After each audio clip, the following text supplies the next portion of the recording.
जात पात के बात न रहतल तोरे संग भग जतियो लरे, तोरे संग भग जतियो।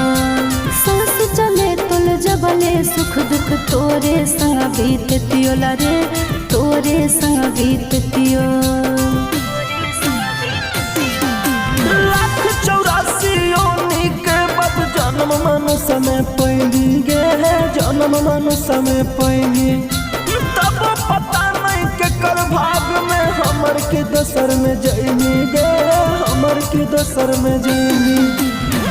चिंटू से नातायब जो राबो रे सौरभ, नैना से लोर नहीं बहावे रे।